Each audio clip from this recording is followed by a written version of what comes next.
মীনাক্ষীর অন্যায় অপরাধের মাত্রা ছাড়িয়ে যাওয়াতে এবার এক পর্যায়ে মীনাক্ষীকে ঠাটি এক সপাটে চড় মারতে বাধ্য হলো কুসুম। হ্যাঁ বন্ধুরা, ভিডিওতে লাইক দিয়ে দেখতে থাকুন। যে মুহূর্তে কিনা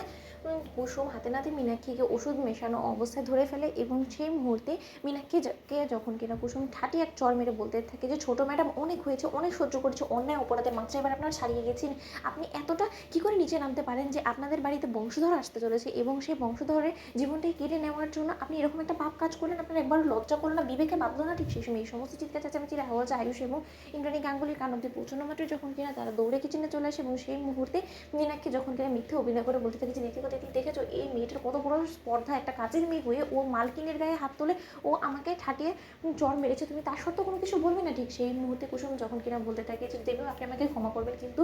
আজকে ছোটো ম্যাডাম নিজের অন্যায়ের অপরাধের সমস্ত মাত্রা ছাড়িয়ে গিয়েছে। সে রীতিমতো অনুশ্রী সন্তানকে মেরে ফেলার জন্য অনুশ্রীর জন্য বানানো সেই স্যুপের মধ্যে বিষাক্ত ওষুধ মিশিয়েছে এবং সেটা আমি নিজ চোখে দেখেছি। ভাগ্যিস যখন কিনা সে এখানে ঢুকেছিল, এই ওষুধ হাতে নিয়েছিল, তখন দীপালি পিসি আমাকে দৌড়ে গিয়ে ডেকে নিয়েছিল, নয়তো আজকে যদি এই স্যুপটা একবার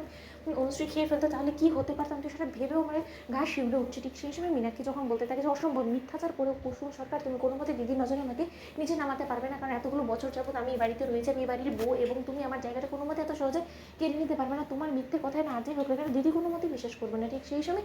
ইন্দ্রাণী গাঙ্গুলি যখন কিনা মীনাক্ষীকে ঠাটিয়ে এক চড় মারে এবং বলতে থাকে যে ও আচ্ছা, তার মানে কুসুম মিথ্যে কথা বলছে, তুই এটাই তো প্রমাণ করতে চাইছিস, তাহলে একটা কাজ কর ছোটো, তুই বরঞ্চ এই স্যুপটা খা, আমি তোকে বলছি এই স্যুপটা তুই খেয়ে তুই প্রমাণ করে দিতে তুই যে কথাটা বলছিস সেটা সত্য এবং কুসুম যে কথাটা বলছে সেটা মিথ্যে, এবং সেটা যদি তুই প্রমাণ করতে পারিস তাহলে আমি এক্ষুনি কুসুমকে ঘাট ধাক্কা দিয়ে বাড়ি থেকে বার করে দেবো, কারণ আমি খুব ভালো করে জানি যে তুই কুসুমকে তাড়ানোর জন্য যে কোনো পর্যায়ে নিচে নেমে যেতে পারিস, কিন্তু তাই বলে তুই আমার বংশধরের জীবনটাকে দাওয়ায় লাগিয়ে দিবি এবং সেই সমস্ত কিছু ইন্দ্রাণী গাঙ্গুলি মুখ বুঝে সহ্য করবে। তুই যদি মেনে এটা ভেবে থাকিস তাহলে আজকে তোর কপালে অশেষ দুঃখ আছে, নিয়ে ছোটো খা। ঠিক সেই সময় মীনাক্ষীকে যখন কিনা জোর জবস্তি করে ইন্দ্রাণী গাঙ্গুলি সেই স্যুপটা খাওয়াতে নেয়, ঠিক সেই সময় মীনাক্ষী এক পর্যায়ে ভয় পেয়ে যায়, মৃত্যুর ভয়ে এক পর্যায়ে সেই স্যুপটাকে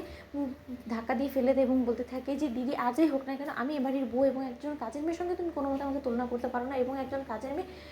কথাকে রীতিমতো তোমার কাছে বেশি প্রাধান্য পেয়েছে, এবং আমি নিজেকে প্রমাণ করার জন্য এখন এই স্যুপটা খাবো, যেটা কিনা আমি খুব ভালো করে জানি যে এটা বিষাক্ত স্যুপ। ঠিক সেই সময় ইন্দ্রাণী যখন বলতে থাকে যে এই স্যুপটা যে বিষাক্ত তুই সেটা কী করে বললি বলতো, কারণ এই স্যুপটা তো কুসুম রান্না করেছে তাই না, তাহলে কুসুম তো এই সম্পর্কে কোনো কিছু জানে না, অথচ তুই জানিস, তার মানে তো শরীরে প্রমাণিত যে এই অন্যায় অপরাধটা তুই করেছিস, সেই জন্য তো তোকে আমি কোনো মতেই ক্ষমা করবো না। তোর এত বড় স্পর্ধা হয় কী করে যে তুই আমার বাড়ির ছোটো বৌমাকে মেরে ফেলার এরকম নোংরা এক খেলা খেলেছিস, শুধুমাত্র কুসুমের উপরে তোর ক্ষোভ বিধাই তুই কুসুমের রাগ ঝাড়তে গিয়ে অনুশ্রীকে পৃথিবী থেকে সরিয়ে দেওয়ার প্ল্যান করেছিস, এর জন্য তোকে আমি কোনো মতেই ক্ষমা করবো না। ছোটো নির্লজ্জ বেহায়া কোথাকার। তো বন্ধুরা লাইক এবং শেয়ার করে সাবস্ক্রাইব করতে ভুলো না।